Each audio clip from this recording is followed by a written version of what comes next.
Bonsoir à tous et à toutes, vous êtes sur Canal 7, votre chaîne panafricaine. Bienvenue à votre émission Cet endroit, l'émission qui vous éclaire sur les questions et les problèmes de droit que vous rencontrez dans la société. Dans ce 7e numéro, nous parlerons de l'autorité parentale dans les familles recomposées. De plus en plus de familles en Afrique sont des familles recomposées.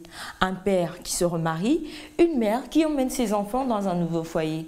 Bref, l'autorité parentale dont dispose ou dont devrait disposer le beau-papa ou la belle-maman fera l'objet de notre émission. Mais jusqu'où commence et s'arrête l'autorité parentale de ceux-ci par rapport aux parents naturels? En réalité, que prévoit la loi? Nous y répondrons après vous avoir donné la parole. Pour les beaux-pères et les belles-mères, avoir le droit sur les enfants qui sont par le lait, il faut dire qu'il y a, pour un enfant, il est né d'une mère et d'un père, et ensuite il y a des pères adoptifs. Vous comprenez, dans le cadre d'un père adoptif ou de mère adoptive, c'est possible. Bon, maintenant, avoir les droits jusqu'où? C'est ça le problème, parce que si c'est de contribuer, n'est-ce pas, à l'évolution ou à l'éducation, n'est-ce pas, de l'enfant, d'accord, ils ont le droit. Oui, parce que l'enfant, c'est pour nous tous. Tu ne sais pas l'enfant qui peut t'aider demain ou bien après-demain. C'est ton enfant. Les enfants, c'est tous tes enfants. On ne peut pas distinguer, même si l'homme a fait l'enfant dehors, c'est tes enfants aussi. C'est bien normal. Ben non, pourquoi? Ils n'ont pas le droit. Pourquoi ils n'ont pas le droit? Mais puisque si les enfants ne les appartiennent pas, pourquoi ils vont venir imposer? Moi je pense bien que c'est celui qui a l'enfant qui impose ses droits. Mais si ce ne sont pas ses enfants, il n'a pas le droit d'imposer? Non, je crois pas. Pourquoi? Mais ce ne sont pas leurs enfants. Ce ne sont pas leurs enfants, donc je ne pense pas qu'ils ont le droit sur ces... Non, je ne pense pas. Oui, c'est possible. Pourquoi? Bah écoutez, parce que déjà le fait qu'on soit beau-père ou belle-mère et qu'on garde en général, souvent on nous appelle marâtres, n'est-ce pas? Les pères, je ne sais pas comment on les appelle, hein? Mais marâtres ont des droits du moment où elles se comportent bien, elles peuvent avoir un droit sur un enfant. Enfin, c'est à la justice de le dire, hein, de déterminer quels sont ces droits-là. Personnellement, moi je ne les connais pas. Voilà. Merci madame. C'est tout? On va vous tricher. Intéressant, n'est-ce pas?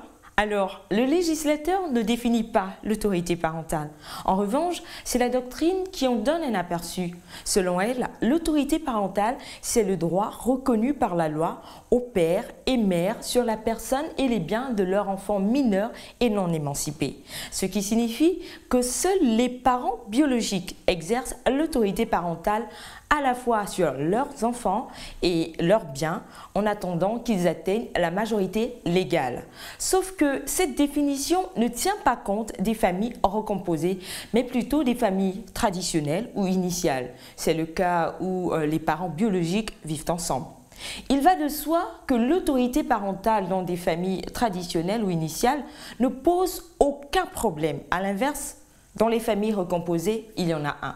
Nous rappelons au passage qu'une famille recomposée est une famille dont l'homme et la femme qui étaient unis à d'autres personnes avant, avec lesquelles ils se sont séparés, se mettent ensemble et le plus souvent avec leurs enfants.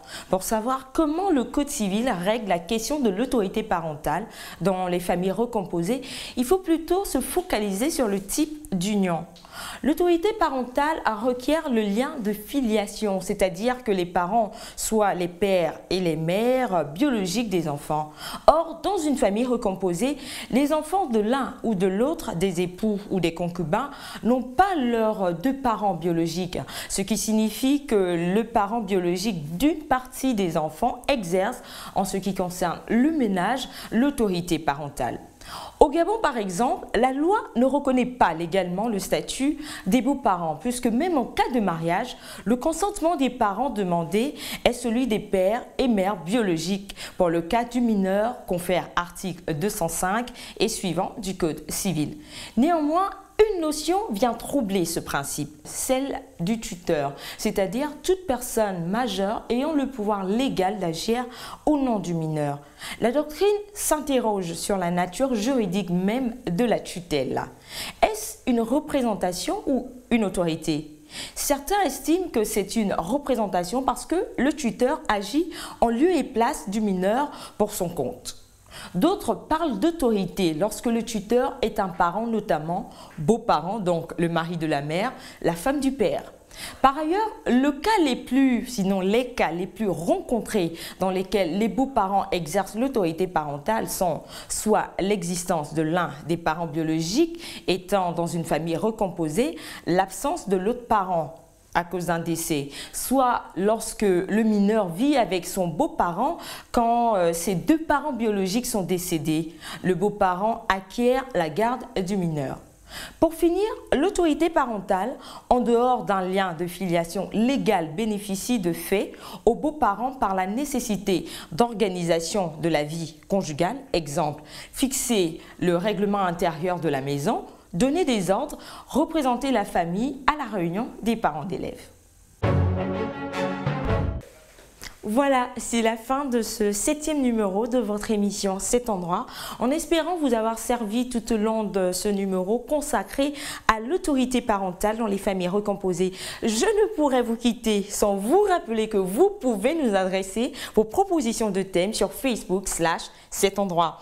Bonne suite des programmes sur Canal 7, votre chaîne panafricaine. N'oubliez pas que nul n'est censé ignorer la loi. Au revoir et à bientôt.